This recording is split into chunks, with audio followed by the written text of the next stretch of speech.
నారాయణ. మనం మహాభారతం అధ్యయనం చేస్తున్నాము. ఓం శ్రీ గణేశాయ నమః. ఓం శ్రీ వేదవ్యాసాయ నమః. ఆది పర్వము ధ్యాన మంత్రము.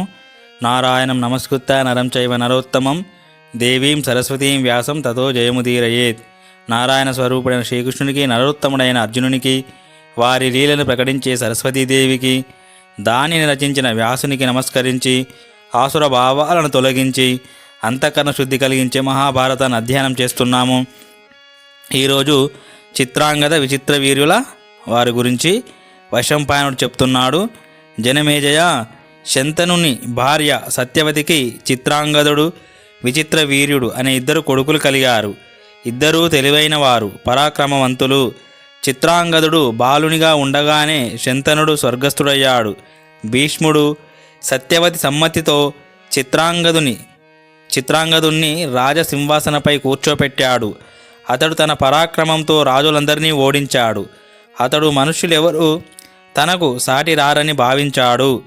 చిత్రాంగదుడు దేవతలను, అసురులను, మనుష్యులను బల పరాక్రమాలలో తనకంటే తక్కువగా చూస్తున్నాడని తెలుసుకున్న గంధర్వరాజు చిత్రాంగదుడు, అంటే గంధర్వరాజుపై కూడా చిత్రాంగదుడు అన్నట్టు, అతనిపై దండెత్తాడు. ఆ ఇద్దరు చిత్రాంగదులకు కురుక్షేత్ర మైదానంలో ఘోరమైన యుద్ధం జరిగింది. సరస్వతీ నదీ తీరంలో 3 ఏళ్ళు పోరాటం సాగింది. మాయావి అయిన గంధర్వరాజు చేతిలో ఈ చిత్రాంగదుడు మరణించాడు. భీష్ముడు అతనికి పరలోక క్రియలు నిర్వర్తించి విచిత్ర వీర్యుణ్ణి రాజుగా అభిషేకించాడు. బాలుడైన విచిత్ర వీర్యుడు భీష్ముని ఆజ్ఞానుసారంగా పైతృకమైన రాజ్యాన్ని పాలిస్తున్నాడు. విచిత్ర వీర్యుడు రాజు, భీష్ముడు రక్షకుడు. విచిత్ర వీర్యుడు యవ్వనంలో అడిగిడగానే భీష్ముడు అతనికి వివాహం చేయాలనుకుంటాడు. ఆ రోజుల్లోనే కాశీరాజు తన కూతుళ్లకు స్వయంవరం ప్రకటించాడని అతనికి తెలుస్తుంది.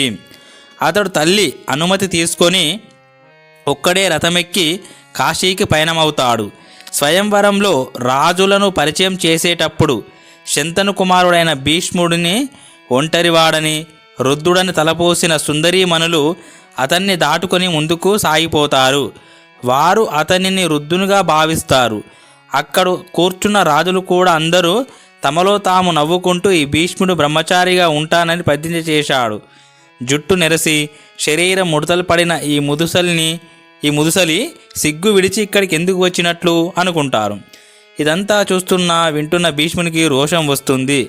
అతడు తన తమ్ముని కోసం ఆ కన్యలను బలవంతంగా హరించి రథంపై కూర్చోపెట్టి అక్కడున్న వారితో ఇలా అంటాడు: క్షత్రియులు, ధర్మజ్ఞులైన మునులు స్వయంవర వివాహాన్ని కొనియాడుతారు. కాని రాజులారా, నేను మీ ముందే కన్యలను బలవంతంగా అపహరిస్తున్నాను. మీరు మీ సర్వశక్తులను ఒడ్డి నన్ను గెలవండి, లేదా ఓడిపోయి పారిపోండి. నేను మీ ముందు స్థిరంగా నిలబడి ఉన్నాను అంటాడు. ఈ విధంగా సమస్త రాజులను, కాశీరాజును కూడా యుద్ధానికి పురికొలిపి కన్యలను తీసుకొని తాను బయలుదేరుతాడు. భీష్ముని మాటలు విని కోపించిన రాజులందరూ కయ్యానికి సిద్ధమై పెదవులు కొరుకుతూ అతని మీద విరుచుకుపడతారు. అద్భుతమైన యుద్ధం జరుగుతుంది. అందరూ భీష్ముని మీద ఒక్కసారిగా 10,000 బాణాలు కురిపిస్తారు. కానీ అతడు ఒక్కడే వాటినన్నింటినీ ఖండించి వేస్తాడు. వారు బాణవృష్టితో అతనిని అడ్డుకోవాలని చూస్తారు, కానీ ఏ ఒక్కరిది పనికిరాలేదు. ఆ భయంకర యుద్ధం దేవాసుర సంగ్రామాన్ని తలపించింది. భీష్ముడు యుద్ధస్థలిలో 1000 కొలది ధనుస్సులను, బాణాలను, ధ్వజాలను, కవచాలను, శిరస్సులను ఖండించాడు. భీష్ముని అపూర్వమైన ఆ హస్తలాఘవాన్ని, శక్తిని చూసి శత్రువులైన రాజులందరూ ప్రశంసించారు. భీష్ముడు విజయుడై హస్తినాపురానికి తిరిగి వస్తాడు. అతడు ఆ 3 కన్యలను విచిత్ర వీర్యునకు సమర్పిస్తాడు. పెళ్లి ఏర్పాట్లు చేస్తాడు. అప్పుడు కాశీరాజు కూతుళ్లలో పెద్దదైన అంబ భీష్మునితో అంటుంది: భీష్మా, నేను ఇంతకుముందే సాల్వరాజును నా మనస్సులో పతిగా భావించుకున్నాను.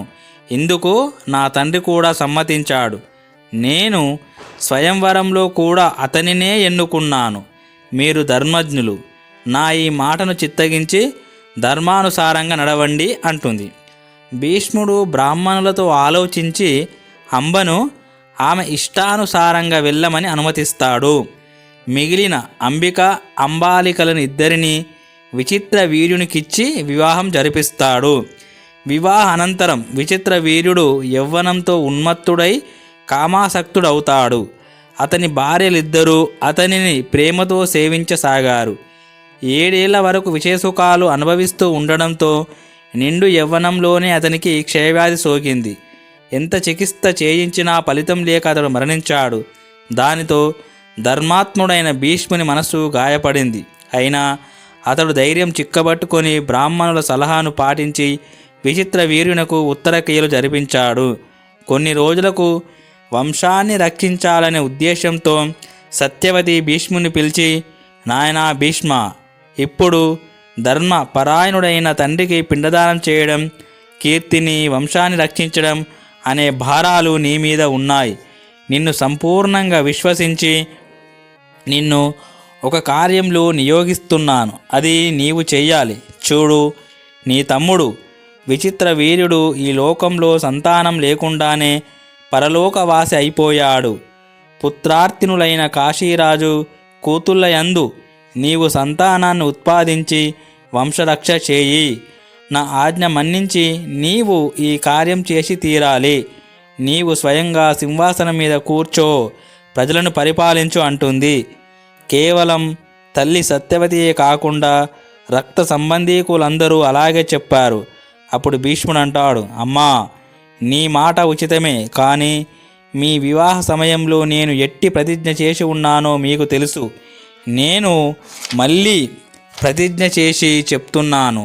త్రిలోక రాజ్యం కానీ, బ్రహ్మ పదము కానీ, అంతకంటే ఎక్కువ అయిన మోక్షం కానీ విడిచిపెడతాను తప్ప సత్యాన్ని ఎన్నడూ విడువను.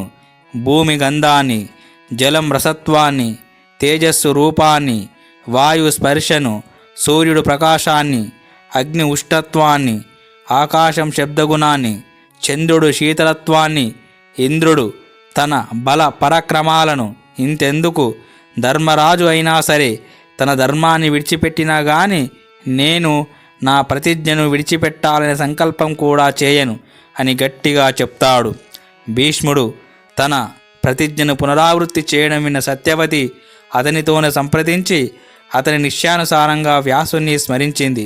వ్యాసుడు వెంటనే ప్రత్యక్షమై, అమ్మా, నీకు నేనేమి చేయగలను అని అడుగుతాడు. అప్పుడు సత్యవతి, నాయనా, నీ తమ్ముడు విచిత్ర వీర్యుడు నిస్సంతుగానే సంతానం లేకుండానే మరణించాడు. నీవు అతని క్షేత్రాలలో అంటే అతని భార్యల యందు పుత్రోత్పత్తి కావించు అని శాసిస్తుంది. వ్యాసుడు అంగీకరించి అంబికయందు ధృతరాష్ట్రుణ్ణి, అంబాలికయందు పాండుణ్ణి కంటాడు. తమ కన్న తల్లుల దోషం వలన ధృతరాష్ట్రుడు గ్రుడ్డివాడుగా, పాండురాజు పాలిపోయి పుట్టారు. అంబిక ప్రేరణ వలన ఆమె దాసి వ్యాసుని వలన విదురుణ్ణి కంటుంది. మహాత్ముడైన మాండవ్యముని శాపం వలనే యమధర్మరాజే విదురునిగా పుడతాడు. ఓం శాంతి శాంతి శాంతి. హరి ఓం తత్సత్. శ్రీరామకృష్ణార్పణమస్తు.